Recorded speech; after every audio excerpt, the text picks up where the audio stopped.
Ah, the RE license. The gut reactions now come full circle with the Resident Evil franchise, considering its inaugural edition was the Netflix series trailer. Care to wager a bet that this latest film will fare any better?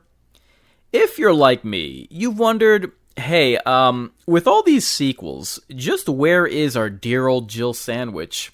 I mean, not only have we gotten 3 mainline follow-ups, followed an entirely new character twice with the charisma vacuum Ethan Winters, but Jill's omission was made even more conspicuous with the recent RE3 remake.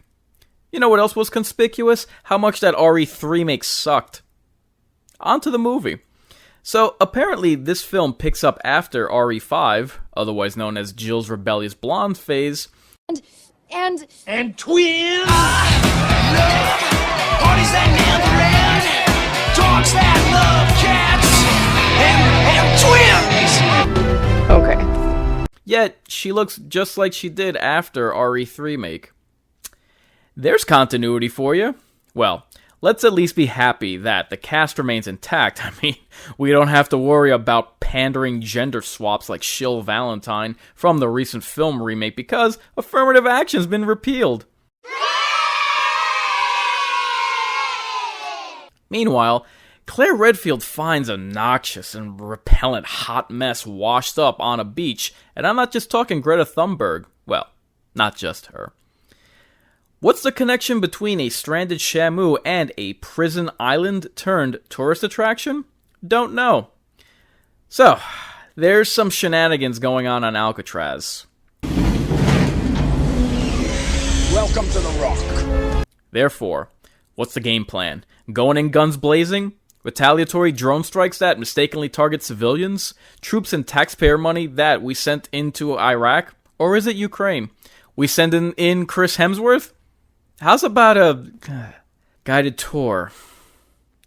Well, the hero strategy is a bust. What about the villain scheme? Fingers crossed on sharks with freaking laser beams on their freaking heads. Oh, dolphin dandruff. Well, that's just as deadly, I guess. Just not as cool. Dylan!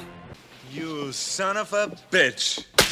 We haven't seen a series ensemble cast the likes of this since RE6, but let's not hold that woeful sequel against this movie. I genuinely hope they're not going the prison infection route just because The Walking Dead did.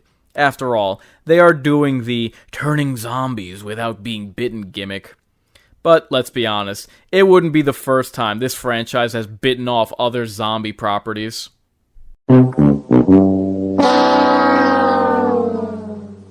Look out, threat from above! They're throwing zombie chairs! Admittedly, the team-up is a cool idea and something the franchise, oddly enough, hasn't explored despite the stacked roster. I just really wish they got back to what made the games scary with just one of these CGI films. I mean, if the live-action flicks can't nail the atmosphere and fear factor of the franchise, do you mind not doing the deliberate Avengers Assemble? You think I'm kidding?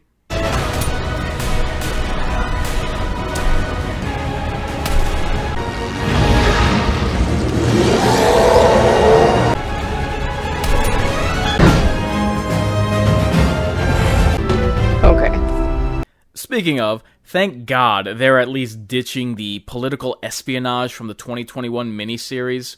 I mean, leave that up to the professionals at Marvel, am I right? Is it sensible to portray police quelling public riots considering current events? We're at the final stage now. That there is no justice. Tell me about it. $1 billion in damage and France still keeps their borders open. It's an odd trade-off of new and old with these computer-animated films. The new that they do is always to skimp on the scares and go the predictable action route. The old that they fall back on is relying on the familiar faces of series bioorganic weapons. I can't be the only one wishing that they'd go with a clean slate and design new monsters, but that's just me being practical. Is it too much to ask for a little innovation? For a new take on genetic monsters? To have sharks with frickin' laser beams attached to their heads. I mean, throw in a new tyrant, mash up a hybrid, give me Gorlock the Destroyer. I still think I'm a certified baddie 10, whatever. My mistake. Did you say steak? No mistake. I digress. Not to be a Debbie, a Karen, or a Greta, How dare you! but I'm afraid we have to face facts. Don't go into this expecting any dread, just hope for a decent diversion. It might take place in Alcatraz, but I doubt we're looking at a breakout hit. I've been Inkarnate, reminding you,